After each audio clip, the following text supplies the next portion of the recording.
देखिए हमारा next topic है एब्जॉर्प्शन में एब्जॉर्प्शन ऑफ फैट। फैट का कैसे एब्जॉर्प्शन होता है, तो इसमें मैं पहले एक बार बता देता हूँ आपको क्या प्रोसेस होता है हमारे ल्यूमन में और फिर उसका कैसे एब्जॉर्प्शन होता है। देखिए जैसे हमें पता है कि जो हमारा फूड है, डाइटरी फूड जो हम डाइट में लेते हैं, उस डाइटरी फूड के अंदर जो लिपिड होता है, फैट होता है, वो ट्राइग्लिसराइड, मेनली ट्राइग्लिसराइड की फॉर्म में होता है। तो स्मॉल इंटेस्टाइन में हमारा बाइल साल्ट आता है बाइल के थ्रू और वो इसका इमल्सिफिकेशन करता है, जो कि मैं पहले ही एक्सप्लेन कर चुका हूँ। इमल्सिफिकेशन से जो हमारा लार्ज फैट ग्लोब्यूल है वो स्मॉल फैट ड्रॉपलेट में चेंज हो जाता है। और इसका एडवांटेज क्या होता है कि इससे हमारे जो फैट का सरफेस एरिया है वो इंक्रीज़ हो जाता है, जिससे कि अब पैनक्रियाटिक लाइपेज उस पर एफिशिएंटली एक्ट करता है और बाइल साल्ट की हेल्प से वहाँ पर यानी लाइपेज जो पैनक्रियाटिक लाइपेज है वो उसको मोनोग्लिसराइड और फैटी एसिड में चेंज कर देगा।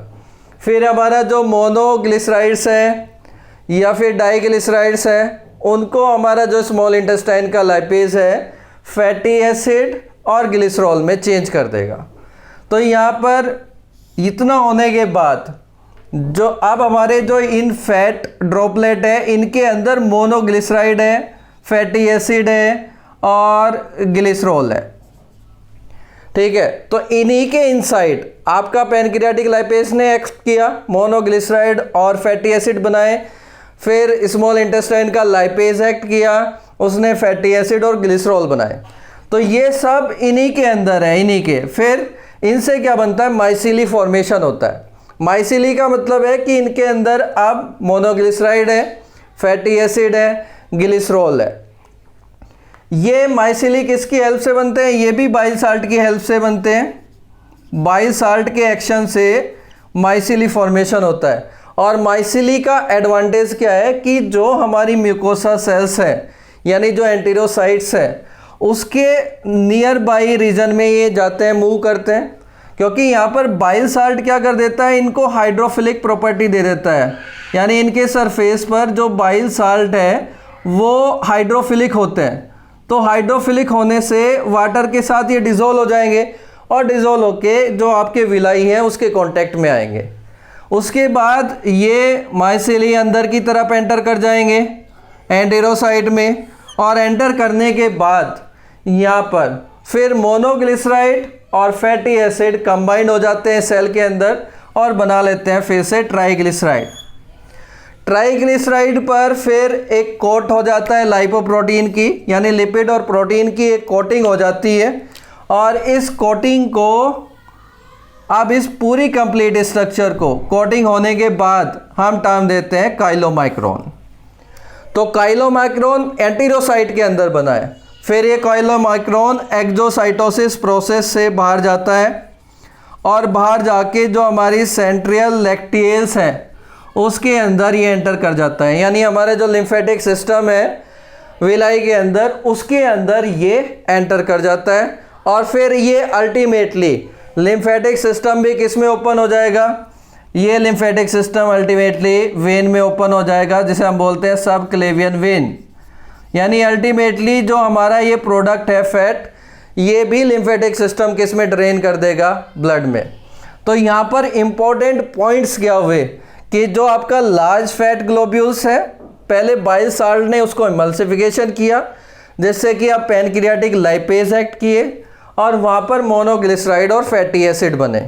फिर फर्दर आपका जो स्मॉल इंटेस्टाइन का लाइपेज है वो एक्ट करेगा और इन मोनोग्लिसराइड्स या जो कुछ मोनोग्लिसराइड्स हैं उनको वो ग्लिसरॉल और फैटी एसिड में चेंज कर देगा। फिर ये सारे कंपोनेंट एक स्ट्रक्चर में फिर से ये अंदर चले जाएंगे जिसे हम बोलते हैं माइसिली। और माइसिली फॉर्मेशन किसकी वजह से होता है, बाइल साल्ट की वजह से, कोलेस्ट्रॉल की वजह से और लेसिथिन की वजह से। बाइल साल्ट यानी अगर मैं एक माइसिली की स्ट्रक्चर दिखाऊं तो इस माइसिली की स्ट्रक्चर में यहाँ पर बाइल साल्ट भी है और बाइल साल्ट के अलावा यहाँ पर आपके कोलेस्ट्रॉल है, और कोलेस्ट्रॉल के भी दो एंड होते हैं, एक ऊपर की तरफ हाइड्रोफिलिक होगा और अंदर की तरफ लाइपोफिलिक होगा। और लेसिथिन भी यहां पर होगा, लेसिथिन का भी जो लाइपोफिलिक पार्ट है वो अंदर की तरफ होगा, और यहां पर मोनोग्लिसराइड, ग्लिसरॉल और फैटी एसिड इसके अंदर होंगे। तो माइसिली का एडवांटेज क्या है कि जो आपके लिपिड्स है वो वाटर इंसॉल्युबल होते हैं। तो वाटर इंसॉल्युबल हो गए तो वहाँ पर अगर उनको लाइपोफिलिक प्रॉपर्टी नहीं दी जाएगी तो वो एक ही एरिया में कोगुलेट हो जाएंगे, यानी गैदर्ड हो जाएंगे, और जिसकी वजह से वो यहाँ पर एब्जॉर्ब नहीं हो पाएंगे या विलाई के कांटेक्ट में नहीं जा पाएंगे। तो माइसिली फॉर्मेशन की वजह से उनके पास जो सरफेस पर है वो वाटर लविंग पार्ट आ जाता है। वो किस किस की वजह से है? यहाँ पर आपका कोलेस्ट्रॉल की वजह से है, और लेसिथिन की वजह से है, और बाइल साल्ट की वजह से है।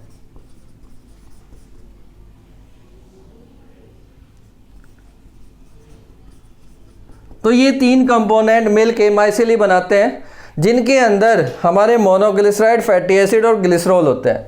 फिर ये विलाई के कांटेक्ट में आते हैं और अंदर एंटर कर जाते हैं। अंदर जाने के बाद फिर जो सेल के अंदर कंपोनेंट एंजाइम है वो इसको फिर से ट्राइग्लिसराइड में चेंज कर देते हैं, यानी मोनोग्लिसराइड और फैटी एसिड को कंबाइन करके ट्राइग्लिसराइड बना देते हैं।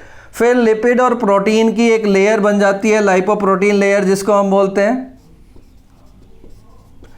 और अब बनने के बाद इसको हम टर्म देते हैं काइलोमाइक्रोन। काइलोमाइक्रोन म्यूकोसा सेल के अंदर या एंटेरोसाइट के अंदर बना है, और अब ये बाहर एक्जोसाइटोसिस से जाता है और हमारा किस में जाता है? सेंट्रल लैक्टियल्स में। और फिर लैक्टियल्स भी अल्टीमेटली इसको किस में ओपन करते हैं? लिम्फेटिक सिस्टम के थ्रू, वेन्स में। तो यहाँ पर जो इम्पोर्टेंट पॉइंट है वो ये है कि फैट डायरेक्टली स्मॉल इंटेस्टाइन से एब्जॉर्ब होकर लीवर को नहीं जाता है, वो वेन में जाता है पहले, और वो वेन फिर अल्टीमेटली सुपीरियर वेना कावा के थ्रू हार्ट में ओपन करती है। फिर हार्ट उसको पूरी बॉडी में डिस्ट्रीब्यूट करता है। तो ठीक है, ये हमारा कंप्लीट हुआ फैट एब्जॉर्प्शन।